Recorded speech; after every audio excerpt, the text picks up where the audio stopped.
Some people in this world are on the front lines of the struggle between good and evil, and some, like us, bear witness. I'm Therese Apel. And I'm Nicole Crowell. You may have heard us as we worked on stories and series about law enforcement and crime. And it's safe to say we've seen some of the best and worst of human nature.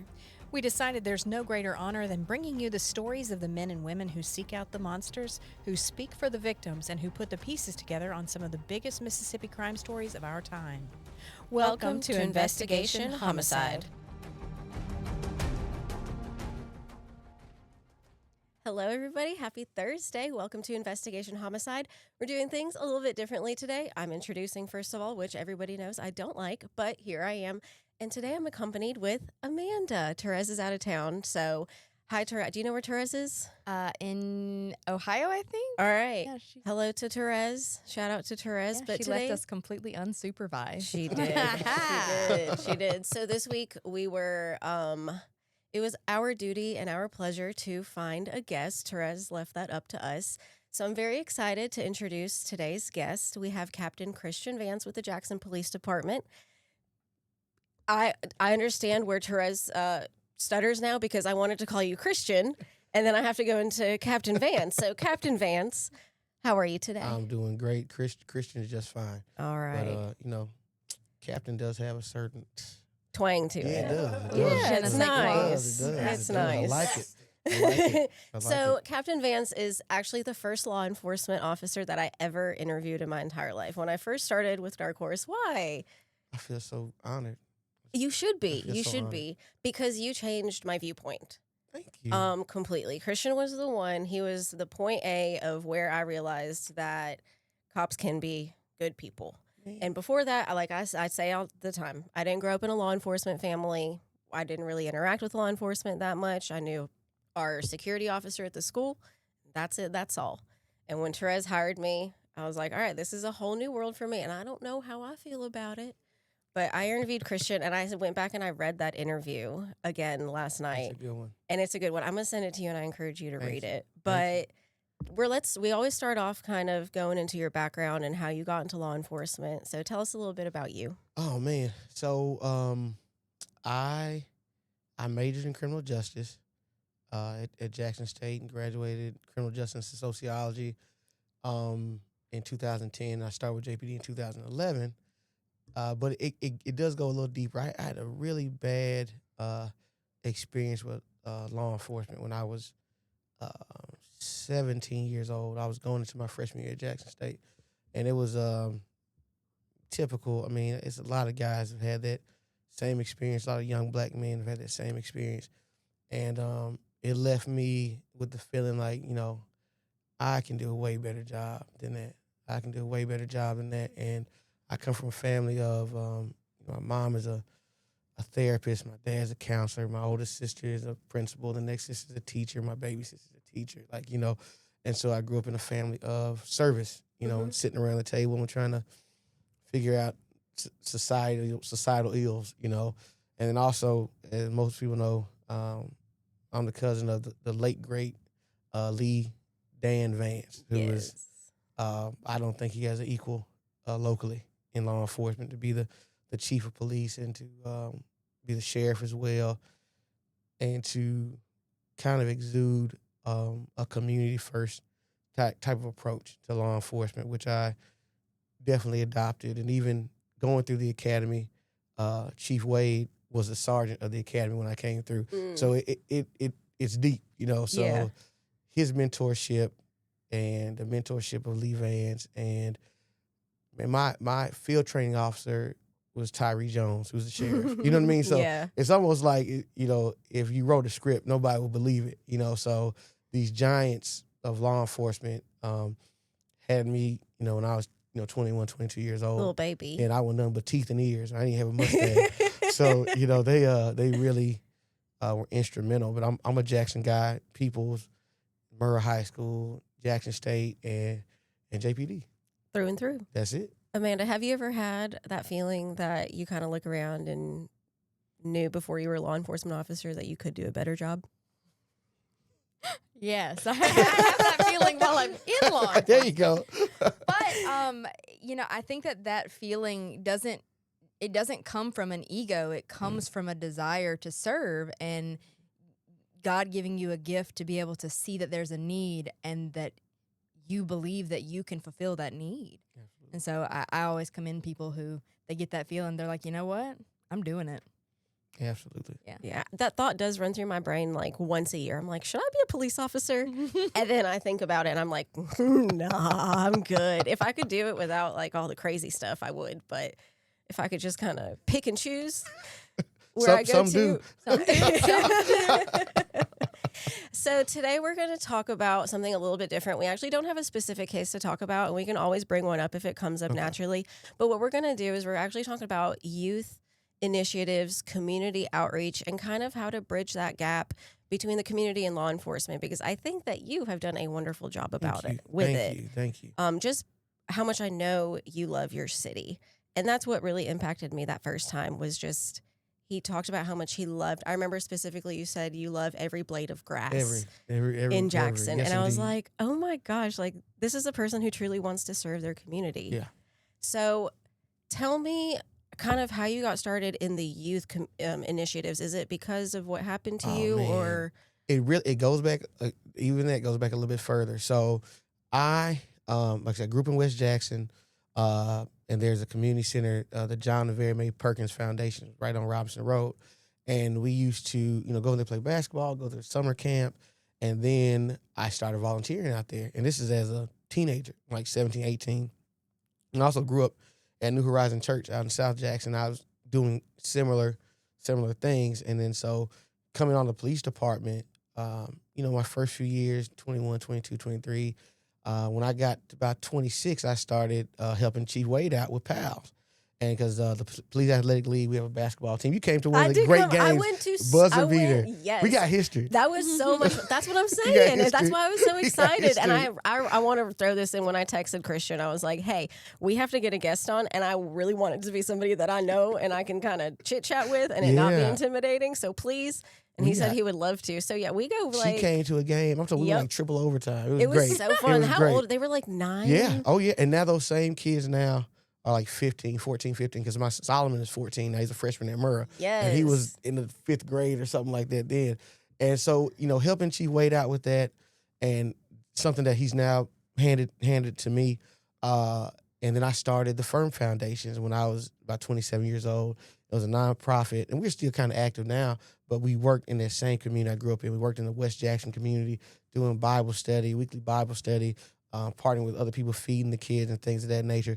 COVID hit, kind of slowed us down, but then we got with Stephen Brown at the Briarwood Arts Center, who does a great job in North Jackson, and we also do a lot of the ARC in South Jackson. So it's just kind of been my niche. I found something that I really, really love to do because I'm a father first. Like it kind of comes from that. Like I say all the time, like if somebody could do like a brain scan of how my brain operates when I see my children, and then do it again and when I see anybody's kid, like it would be the same. You know what I mean? Because I do understand truly how precious they are, and so Chief Wade is out. He's giving me the opportunity to really pour into that. Last year we had a doggone talent show at the convention center, youth talent show.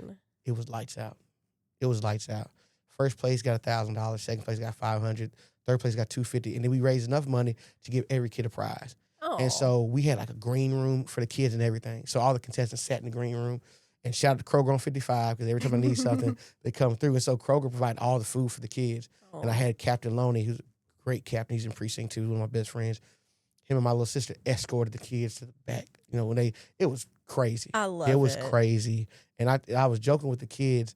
And I said, man, my first talent show was probably in the backyard at a family picnic. I said, y'all first talent show was in the theater room at the convention center. And it was standing room only, you know what I mean? And we had some local celebrity judges or whatever. Kayla Thompson, every time I call her, she comes through too.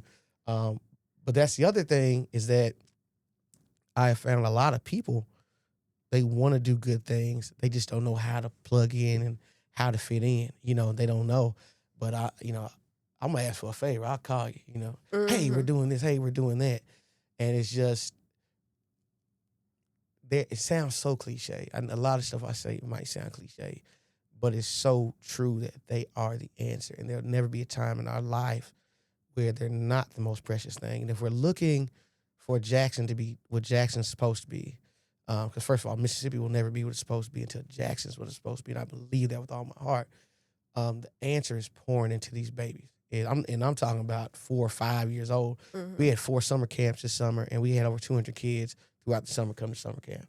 And it's all free. You know, we raise money throughout the year, you know, because I don't want that to be an excuse. You know, I can't afford it. I can't pay it. Man, you better drop them babies off at 3000 St. Charles Street. We're gonna take care of him no Absolutely. matter what. There's no better. And what better place is there to be Yeah. than the training academy? You know, safe. You know, and then it pulls other officers in.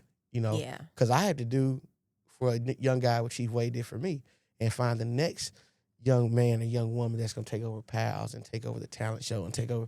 Because daddy getting old. They call me Captain Daddy at summer camp. Captain Daddy, almost 40 years old. So, but that's what it's about. Yeah, absolutely. And I think that that's so important because, and you can correct me if I'm wrong, because I'm not from here. I feel like the age where crime is happening is getting younger and younger. Absolutely. And I have a hard time understanding why. You would have a much better insight into that. We're losing them. It used to be when I was growing up, like I said, I'll be 37 in November. We would be losing our kids at 15, 16. You know, they start committing crimes, violent crimes. We're losing our kids now at 11 to 14. It's at the middle school age group. And this is one thing that I've noticed. Like elementary school, they still have like after school care. You know, a lot of high school kids, if they're playing ball, they might be going to work.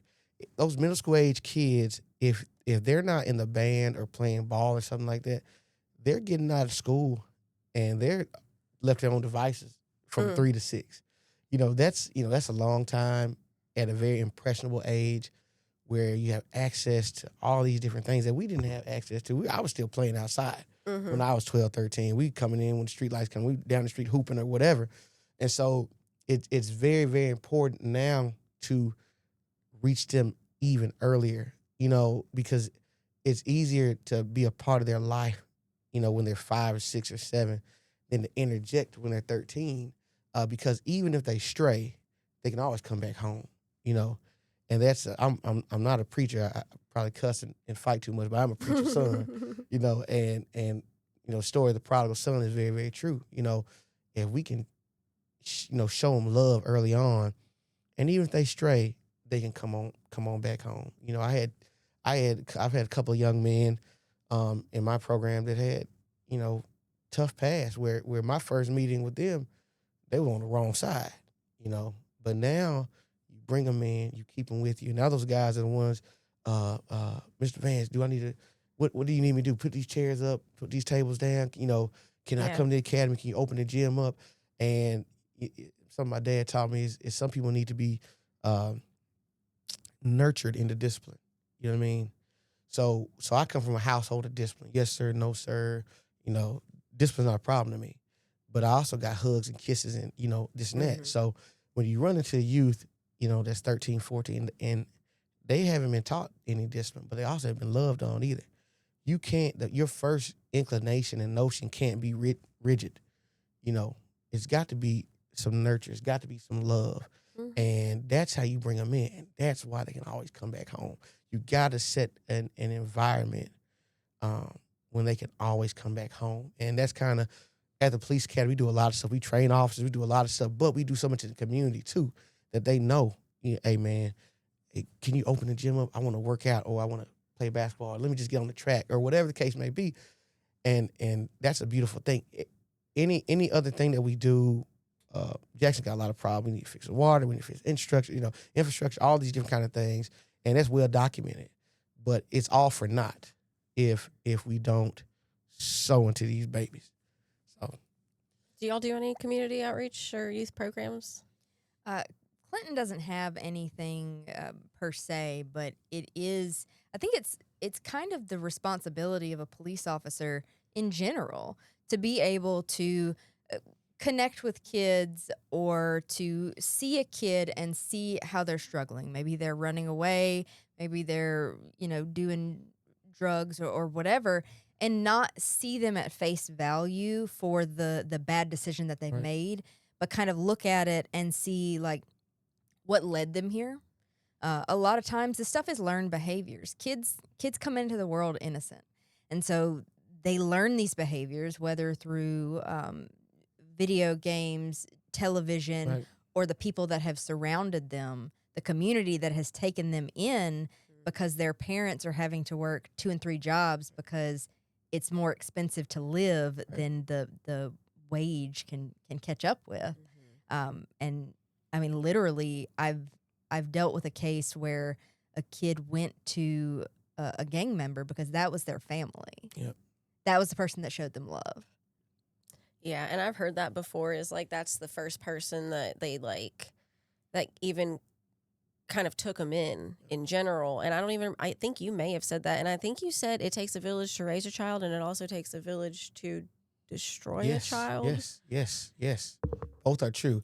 By the time the police intervene, by the time she gets called out, by the time I get called out, countless adults have failed their child.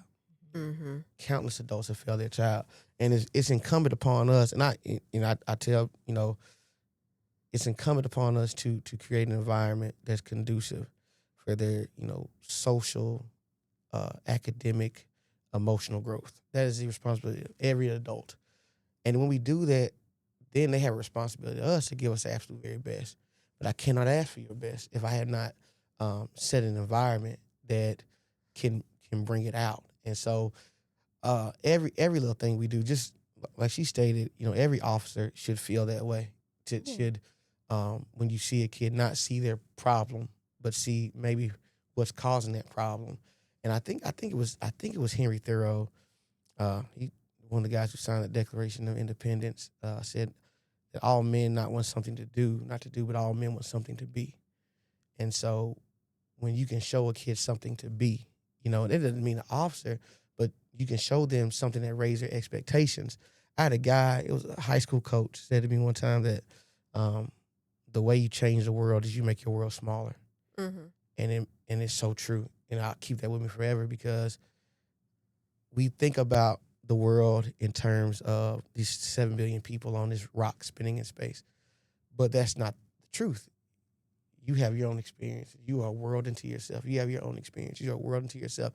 So if you can look at any 8-year-old boy or girl and raise their self-value and raise their expectations of what life can be and raise how they perform, you have changed the world.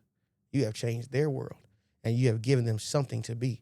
And that's got to be the mission, no matter what your vocation is, or what you're a cop, or you're the cashier at the Valero, or whatever the case may be.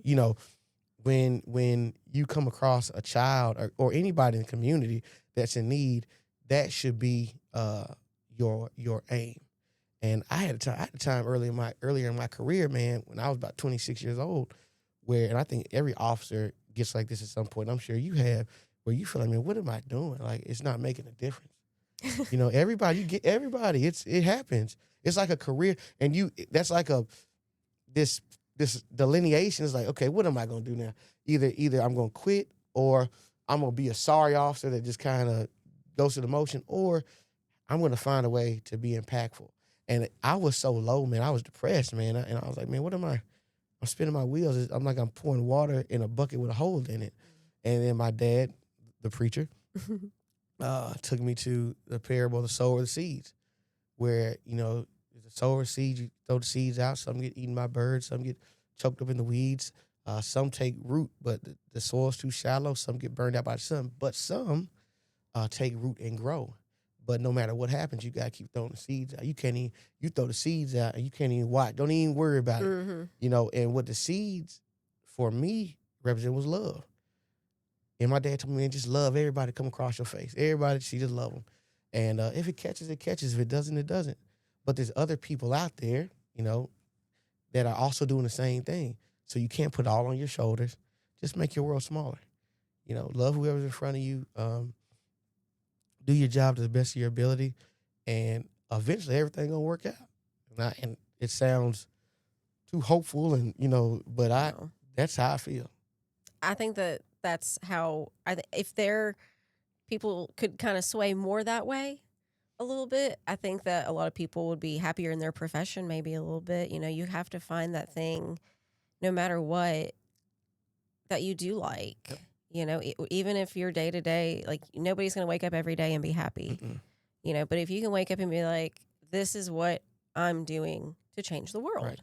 that's going to change your world as well. Absolutely. And I know that these kids impact you and you carry them with you for the rest of your life.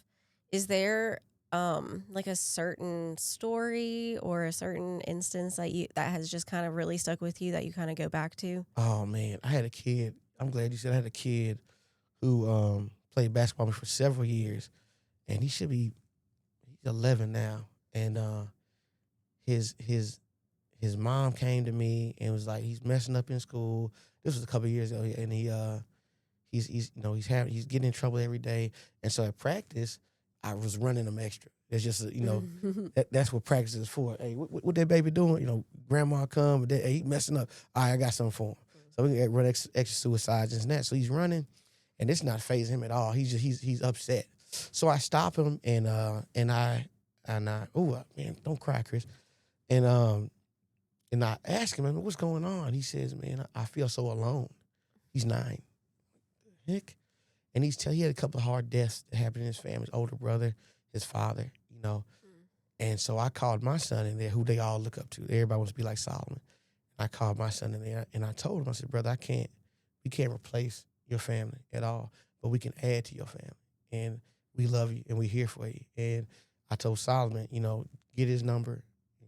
You get his number. And I said, Saul, you check on him. Check on him like you check on your little brothers. Check on him, make sure he's all right, and I'll check on you too. And a couple of months went by, and she said, Vance, I feel like I got my son back. I got my son back, and that's huge, man. That's what it's really about.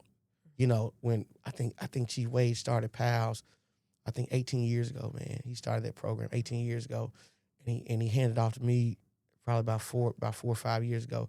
But when he created it, that's what it was for. It's not even just about basketball. We're gonna play some games. We're gonna win. You see this. We're gonna have fun. Yeah. But it's really about that constant contact. Mm-hmm. You have to have constant contact with these kids because it can't be a one-off. Like you can't, kid, I believe in you and you're gonna be this and that, and you say that one thing and it might make them feel good for a second, but they're gonna be bombarded with negativity when they leave your presence. This world is gonna bombard you with negativity, and so you got to counteract that with something, with this constant positive influence and this constant positive talk, and even positive structure. Kids crave structure. They, and if they never had, they might fight it for a second. But man, kids want to know what they can and can't do. Just like a young officer. I'm in the, police academy training and saying words I wouldn't say in front of my mom. But I'm telling you, in this box right here, we can do everything. Outside this box, we do nothing. You need to know that. Like, you need to know this is what you can do, this is what you can't do. And the things that you can do them 1,000,000 miles per hour. Do good 1,000,000 miles per hour. But when you got that box, hey, let's stop. We don't do anything outside this box. So it's, training officers, and a lot of times they're little snot-nosed like I was when I came through the academy, 21, 22 years old. And my first class I had at the academy, the oldest recruit was like 26. You know what I mean? I had some babies in there. I had somebody that's, because you can, as long as you turn 21 before graduation, you can start the academy. I had somebody that turned 21 in the academy. So these are my babies, and they still come back. They'll come back, hey, Cap, man, I made this arrest, and because now they've been on 3 or 4 years, and they're out there working. And that's great to see, too, because they're adults, and I give them their respect, they're officers. But I look at them, a certain way, In that class, it's no secret. We had a tragedy happen in that class where one of their classmates took his life. And he's 21 years old, bright kid, smart kid, was going through things in life, and he felt like that was the best way to deal with it. And that was tough. That was tough to kind of bring them back in with focus, because there's like a formula for the academy. Like, you want to be so unapproachable I'm the captain. Don't talk to me. Don't look at me until like maybe 2 weeks out. Then you can kind of be human again, you know. But that happened like week 5 or so, and I had to change the pace. Hey guys, hey, I love y'all. I love you. Okay, didn't want to tell y'all this yet, but I love y'all. Now I'm still. It's gonna be hell in here. But still, I'm gonna give you a hard time because that's how you craft a good officer with discipline and high expectations. But I had to pull them in. Say, guys, it's hard, and there is no roadmap for that incident. There's no, you know, I couldn't call on anybody and say, well, what would you do here? Because nobody else had been through it. And I had to go back to daddy mode. I had to go back to what my parents, you know, how they raised me. And, hey, guys, I love y'all, man. The standard doesn't change. But when it gets hard, you know, just know that this in punishment is preparation. You know, and if you can change your mind, and even in life, for anybody, not just law enforcement, you know, and I tell my kids that when I'm coaching, we're running suicides, we're getting in shape, we're doing this, we're doing that. If you feeling sorry for yourself and saying, man, this is punishment, you'll get tired real fast. But if you get in your mind, it's preparation. That thing changed now. Now it's a little It's fun all about now. mindset. Yeah, it is. Yeah. It's all about mindset. If you can flip that switch and say, man, no, this is preparing me. Because even in life, man, I run against, I'm not just a police officer, I'm a man. I'm a human. I'm a father. You know, so life throws so many things at you. And I had to remind myself that, man, I'm 36 and I'm not done. I'm not halfway done with this thing. So it's like God got more for me. So this is preparing me because problems are gonna get bigger the further I go. But if I can, you know, learn how to slip this punch, learn how to block that, you know, if I can see that, you know, later on in the fight, then I won't take on punishment that I don't have to. That makes sense. I don't know if y'all watch any fighting at all. Nope. But anybody who's watching is a boxing fan at all, you'll know with more fights comes more season, and you'll see some guys will slip a punch, another guy won't. That a guy gets hit with, gets damaged. But throughout life, our experiences teach us how to slip a punch. Oh, let me avoid that. I did that when I was 23, and it turned out bad. So let me, you know, and everybody does that. And it's the same thing with your career, you know. Any career, like, oh, I made that bad decision 6 years ago, and it cost me. Let me not do that again. Let me not do that again. It set me back so bad last time, so that's part of life as well.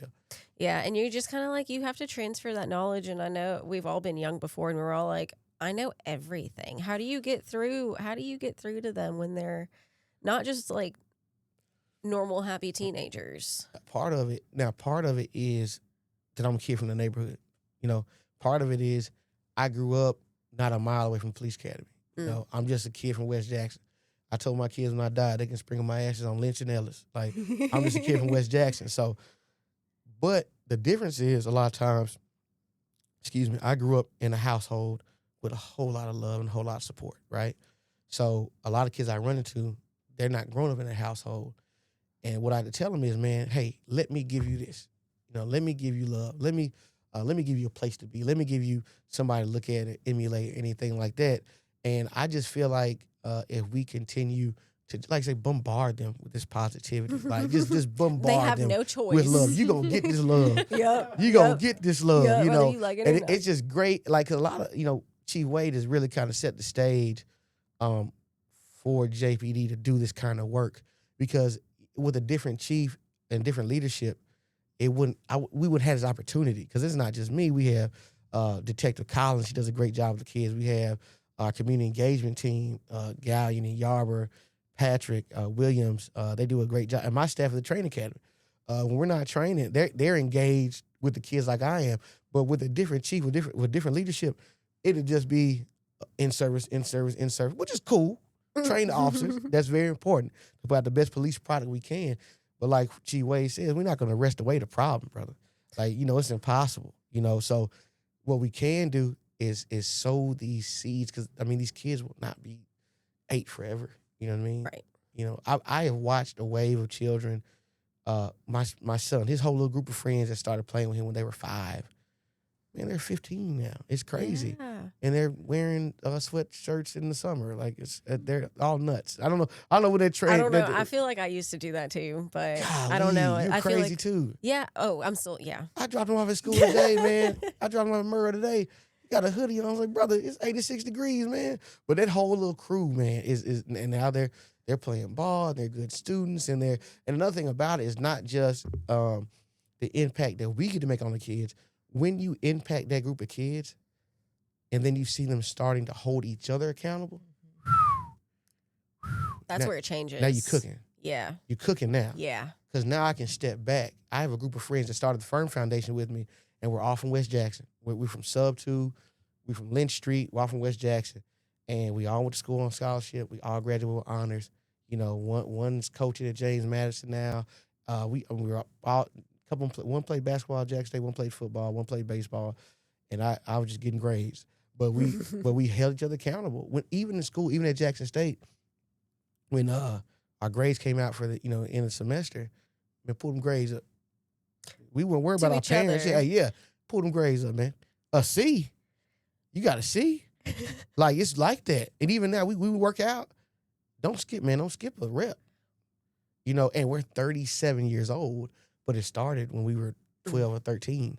And so now those same group of kids, Solomon, Trey, Lake, BJ, DJ, it's a bunch of them now that are in 8th and 9th grade, and they checking each other. Yeah. What them grades are like, boy? Pull them grades. Let me see them grades. What you get on your report card? And so when you get kids together and they start holding each other accountable about even citizenship, about, don't talk to her like that, or don't, I'm like, okay. And I can hear, I'm like, okay. Yep, They're on the we right doing path. something now. We cooking now. Yeah. So that's a beautiful thing. It is. It is, absolutely. And I think, you have one son or two sons. You have 3 sons and a daughter. I had twins. That's right. I couldn't remember what the twins were. Yeah. So yeah. And so I think that specifically for young boys in the community, it's important for them to have a strong male role model. Yes. And I am not one to speak for that community at all, but as far as I know that, there's not a lot of strong male role models. So to have you and have Chief Wade and just have the opportunity to see a successful man in their life doing good, that's going to change. That's I can't imagine what that does for them. I think representation is a huge thing.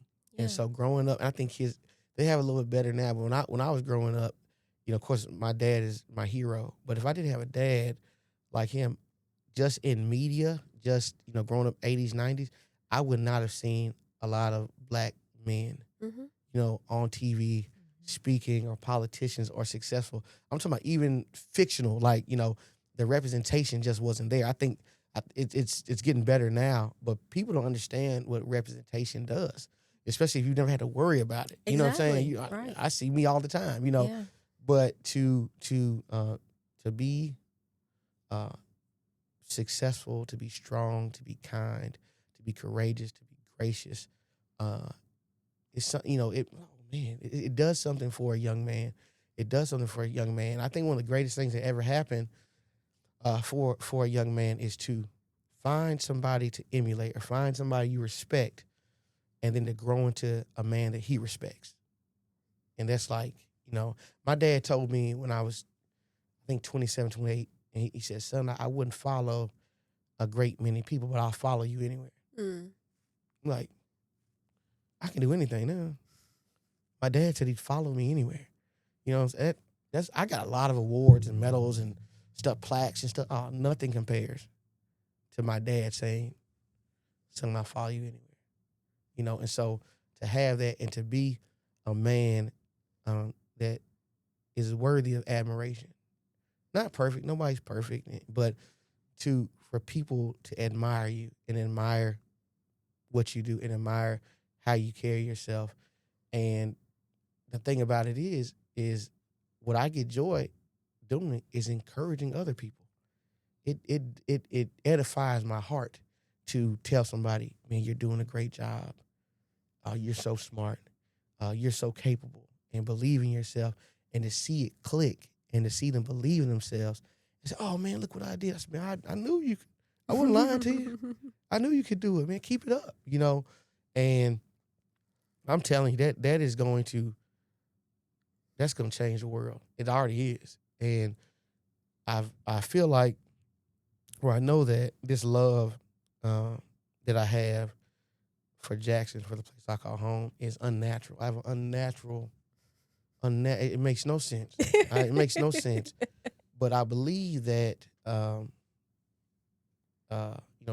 God gave me that. God gave me that. And me choosing to walk in it, God's going to honor that.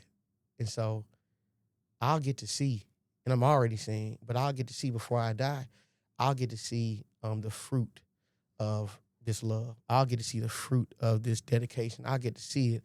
And, so it keeps me going. It excites me, to golly, boy, let's just see a young lady, girl, grow up and doing a great job. And just to see a little 15-year-old girl that used to play basketball for me now. I'm working at McAllister's now, and I made honor roll. No, thank you, God. Thank you so much. Yeah. Because that, man, life, and we're adults, man. Life gets rough.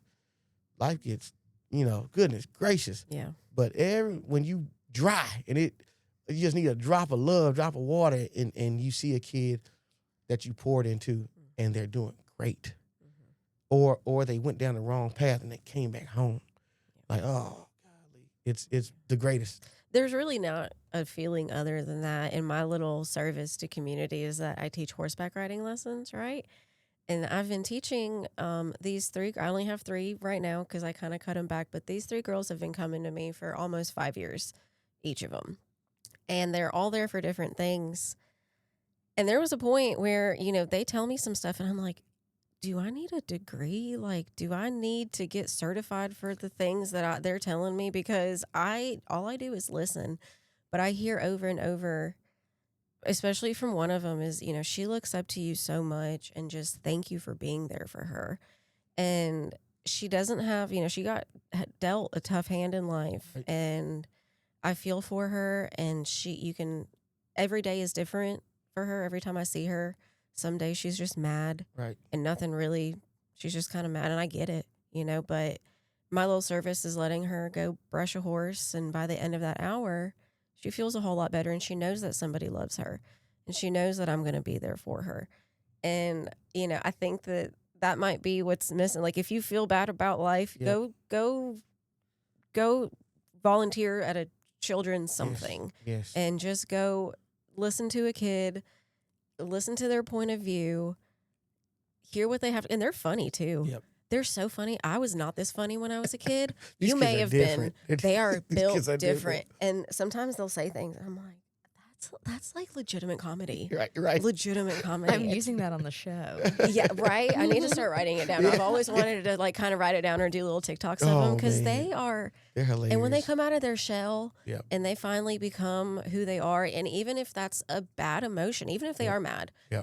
if they're crying and they're snapping at me and we're kind of figuring it out, I stop them and I'm like, what is going on? Yep. Tell me what is going on so we can at least talk about it. I can't fix it for you. Right. But we can at least talk about it. You won't feel so alone. And then here come the tears. Yeah, and, man. and for a little girl to have that, and then for a little boy to have that, It's man. and we can, big time. yeah. And the fact that you're so consistent with these children, and that's the thing, is you give them something to look for. They're looking forward to that. Like, they're looking forward to that. Like, no matter what, I know this is going to happen. Like, no matter what, I know I get to go do this. Yep. And so that's such a huge thing, because, even as adults, we feel that way.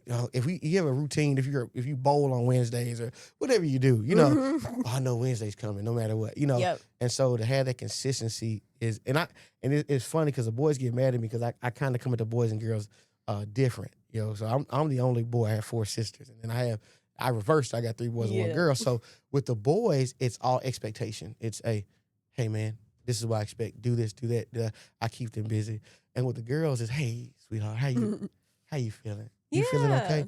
Because they both need dad for different reasons. Mm-hmm. You know what I mean? The boys, I set expectations. This is my expectation of you. this is what I need you to do. And I give them tasks. I give the girls tasks too, but it's in a different way. Mhm. But I asked, hey, how you feeling? And they serve in Yeah, different ways too, you absolutely, know? Like, absolutely. and they like it. Because my daughter, she's What? so, it's so different. It's so different, and I love her little face. I love the way her hair smell. It's just different. That's my that's my You're baby. melting That's over my there. baby. That's He's my baby. melting. But then I had to get on her because she always want to be the victim when it comes to her brothers, and she doing stuff too. You know, But- I know, and that's how it is. And hey, look, girl, hey, She just looks at you. yeah, don't do that again. Perhaps, Please? please, perhaps not. And it's just different. And she gets jealous too. She gets we were at camp and there's a little girl, it's about 5 or 6 years old, and cute, just a cutie pie. And I'm talking, oh girl, I love your hair, and I'm talking to her. And then another officer, her daughter, she's a little girl, like 1 year old. She was there. She came, and I picked her up. She ran to me. I picked her up. I was holding her, and I put her down. And like 2 minutes later, my daughter was like, "Hey, come here, come here. I saw you pick that girl up. Don't do that again." And you felt bad. Oh yeah, I didn't do it again. Well, I did, but I looked around first. Yeah. You gotta. You know, but Watch it's these kids are so funny, and it's so enriching and so fulfilling. Mhm. And if you're not like, do it at your capacity, like, but Yeah. I don't know what to do with a horse, but you do. You know what I mean? Yeah, like exactly. even like, man, the barbershop. You know, the Yes. barbershop is huge for little boys. Like Yeah. it's huge, man. And you sit down and your barber cutting your hair. You have school going. You know, I know some like Torrance Green. He's got a barbershop in Jackson. Ryan, I go to Clean Jokers. That's my barbershop. Shout out my barber. He does a great job. Ryan Portis. But you watch those little boys go in there and get sharp. You know, you guys are ladies. You know how you feel yeah. when you get your hair done and you feel. We do the same thing. You get a sharp cut, you know what I mean? Now you gotta go run Stand a errands. little bit I get taller. my hair cut. I gotta go to Lowe's. I gotta go to Kroger. I gotta go. Somebody needs All to of see a sudden, somebody needs I to see have my things haircut. to do now. Yeah, somebody needs to see his haircut, Yeah. man. I don't want to waste it. Let me go bless the city with my haircut. But little boys feel the same way. And so when we had a talent show, Ryan Portis, he sponsored. He cut all the little boys Oh. in the talent show. He cut their hair, you know, and everybody was looking sharp. We had 2 girls in the talent show from the group home, and what was so great was because their lifestyle looks a lot different than my kids. You know what I mean? Mhm. And their day-to-day is a lot different. And there was one particular young lady who was, I think she was 14. She sang an original song. That She like, sang a song wrote that she it? wrote. How much courage. Yeah. How I much, would and did a never. great job. And to watch those kids go up there and just freaking bloom in front of you. I was like, oh my goodness. One kid who got 3rd place, he danced, and his music kind of started messing up, and he didn't miss a beat. And he Nice. just kept going. And I was like, because I know him personally, and when I saw him, I was like moved to tears. I was like, dude, that's what a man does, man. I said, he was 14 years old. Christian Brown is his name. And he his stuff was messing up. He didn't look at the DJ. He didn't look left. He just kept doing his thing, man. And I shook his hand, and I said, dude, I'm so proud of you. That's what a man does. Mm. It's not going right. So what? Keep going. I said, dude, you have grown up right now in front of me. Yeah. And then when the talent show was over, nobody felt like a loser. And the talent was so crazy, it took the judges like 15 minutes to like, you know, like, golly, like these kids are so talented. Yeah. And when it was over with, they all hugged. Everybody on stage hugging. Telling you what a great job they did. You know, and then one of the young lady who won, her mom had just passed away. Her mom and grandma had just passed away like a few weeks prior. And so for her, it was like cathartic. It was, you know what I mean? You know, I was That like, first "Well, happy yeah." light. Yeah. I'm like, these kids are so powerful, and they are. These kids will inspire you. They give me so much more than I could give them. Like they pour. Man, I feel 10 feet tall, man. You know, when they ask me, you know, what can I do? You got anything else for me? Or they bring me something that they did. Imagine a 7-year-old That's the cutest thing. drew a picture of you. I know. I with my know. I keep gap. all of them. Not the We need to find a copy of that. We'll post it in the comments. I'll send me a I'll picture. send it to you. I have a binder of pictures that kids give me, It's or the best. drawings, or notes and It's the best. stickers, whatever it is. I have everything. I love it, man. I have my keychain has from my student. She made me a little keychain. Like, it's everywhere. It's the best because it's coming from their heart. That's what they had to give. You know, job. You know what I'm saying? They got love to give you. You know, and when I grew up, my nickname was SpongeBob because of my gap, of course. It's even like on my Letterman jacket and everything from high school. Goodness. And so like, if I even like I'm a roadblock or something, what up, SpongeBob? What's up, brother? And so we teach conflict resolution. We teach bullying class. We teach a lot of stuff about self-esteem and all that kind of stuff at the summer camp. And one of the classes about self-esteem was about loving yourself and being comfortable in your own skin and this and that.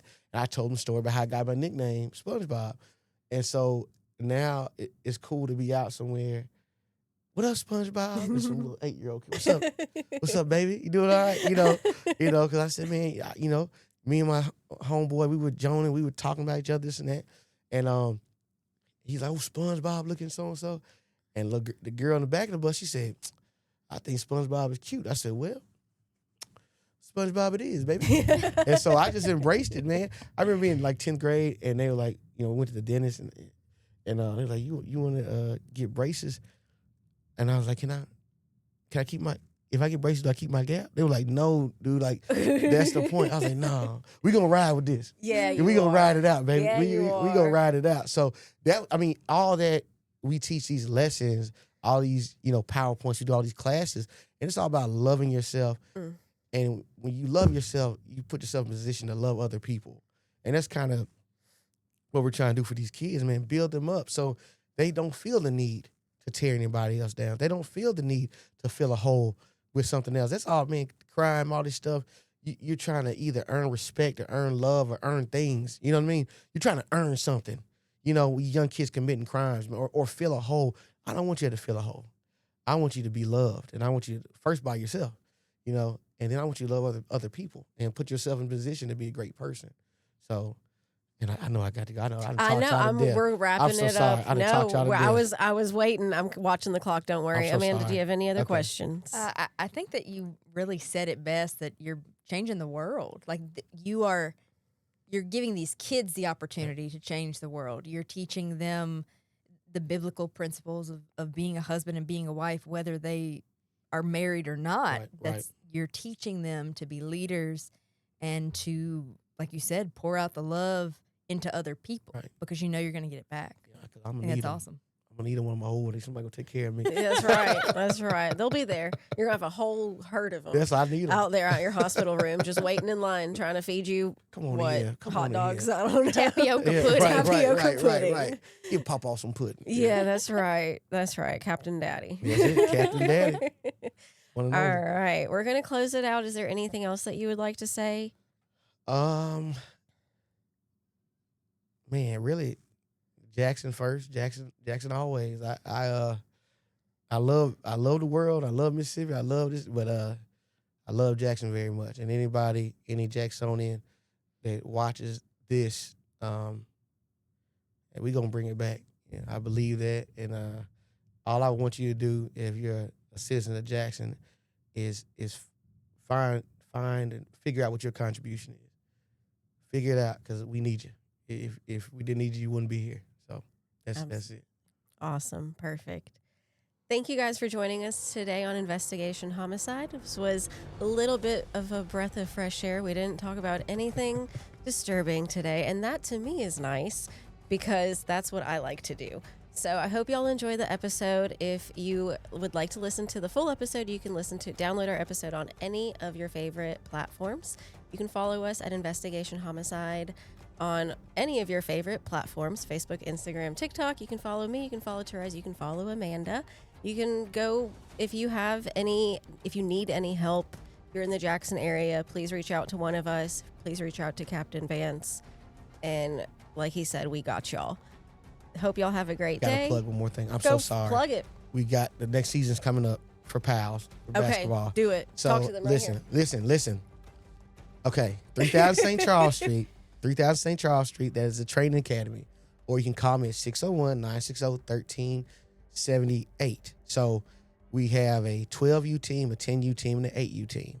Now, if your kid is older than 12, we can still make a team for them, but they need to find about 5 or 6 of their friends. It's kind of harder to get them at 14 or 15, but they can play. But it's bigger than basketball. We want to have them. I expect to hear from you. I don't care if they ever played before. It does not matter. We're going to practice. We're going to coach them. We're going to love them. So please, 3000 St. Charles Street, 601-960-1378. Ask for Captain Vance, Captain Daddy, Captain SpongeBob. Just ask for me. Thank you. Awesome. Thank you guys for joining us, and we hope you have a great day.